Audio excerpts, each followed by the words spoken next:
અમેરિકી રાષ્ટ્રપતિ ડોનાલ્ડ ટ્રમ્પે કહ્યું છે કે અમેરિકા પાસે મોટી માત્રામાં હથિયારો મોજૂદ છે. ટ્રમ્પે સોશિયલ મીડિયા પર કહ્યું કે જરૂરિયાત મુજબ મોટી માત્રામાં હથિયારો તૈયાર કરવામાં આવી રહ્યા છે અને તેમનો સપ્લાય પણ સતત થઈ રહ્યો છે. ટ્રમ્પના જણાવ્યા મુજબ અમેરિકી રક્ષા કંપનીઓ દેશના ઇતિહાસમાં સૌથી વધુ નવા પ્લાન્ટ અને ફેક્ટરીઓ બનાવી રહી છે. તેમનું કહેવું છે કે તેનાથી અમેરિકાની રક્ષા ઉત્પાદન ક્ષમતા વધુ મજબૂત થશે.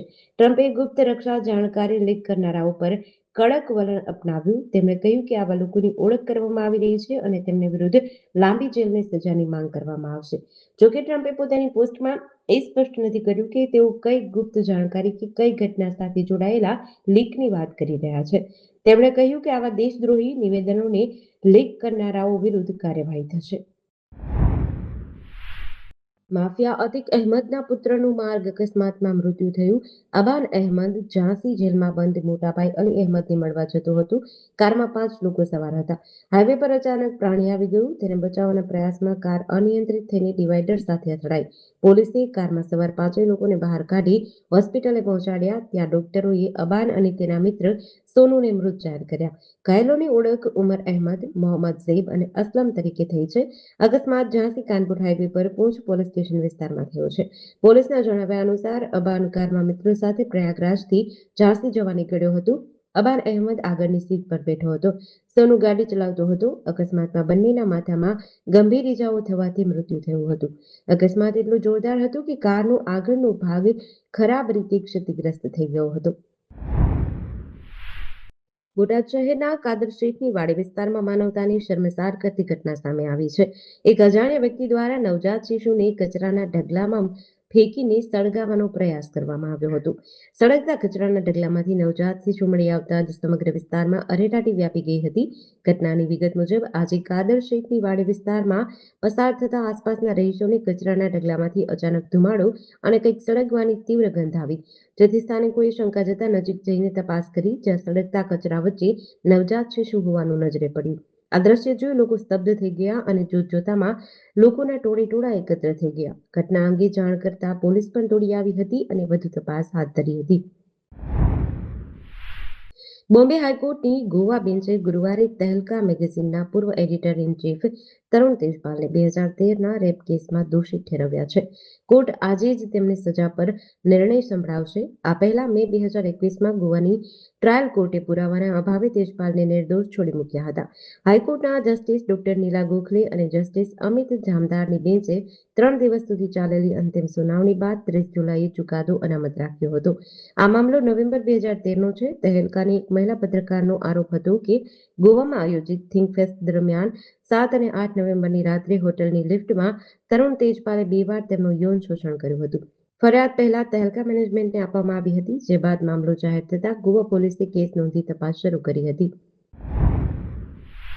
વડોદરાની એસએસજી હોસ્પિટલમાં સારવાર માટે લાવવામાં આવેલો દુષ્કર્મ કેસનો આરોપી ફરાર થઈ જતા ફિલ્મી દ્રશ્યો સર્જાયા. ઇન્જેક્શન મારવા માટે હાથકડી ખોલતા જ મુઠ્ઠી વાળીને ભાગ્યો હતો. પોલીસકર્મી પાછળ દોડ્યા પણ હાથ ન લાગ્યો. હોસ્પિટલ નજીક નિર્માણાધીન બિલ્ડિંગમાં ઘૂસી જતા ડ્રોનની મદદથી શોધખોળ કરાઈ રહી છે. આરોપીની સલામત રીતે બહાર આવવા પોલીસ માઇકથી એનાઉન્સ કરી રહી છે.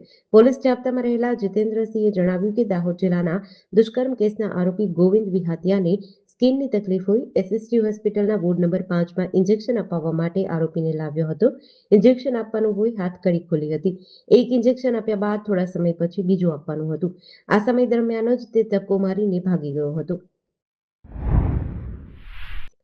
સુરતના પાસોદરામાં ફ્લેટમાં જ મસાજ પાર્લરની આડમાં ધમધમતા સેક્સ રેકેટનો પોલીસે પર્દાફાશ કર્યો છે. રેડ દરમિયાન સગા ભાઈ બહેન સહિત 3 સંચાલકની ધરપકડ કરવામાં આવી છે.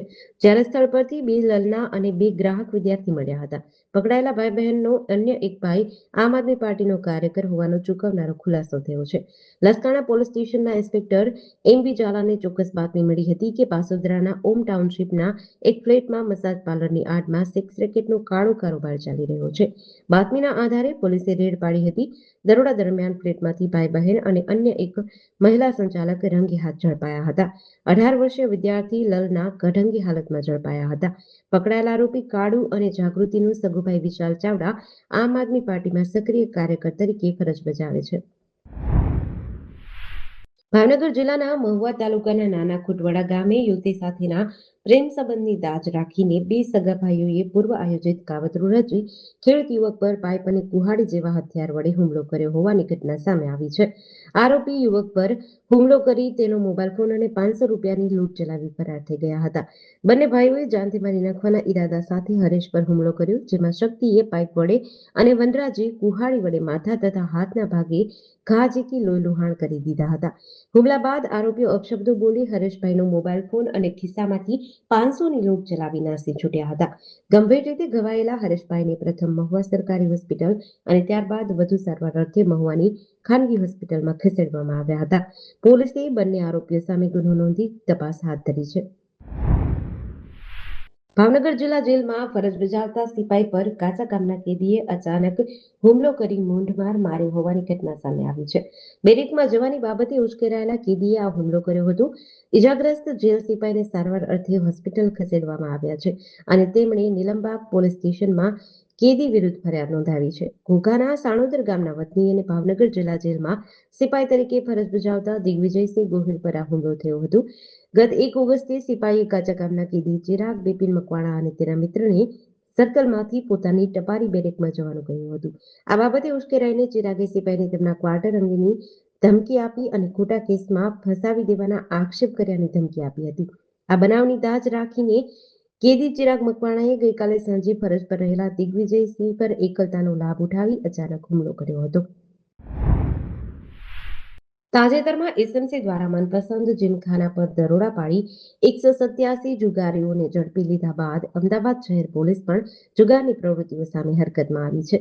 શહેરના સોલા હાઈકોર્ટ પોલીસ સ્ટેશનની ટીમે ચાંદલોડિયા તળાવ નજીક જાહેરમાં સાવણીયો જુગાર રમતા 7 શખ્સોને રંગે હાથ ઝડપી પાડી કાયદેસરની કાર્યવાહી હાથ ધરી છે.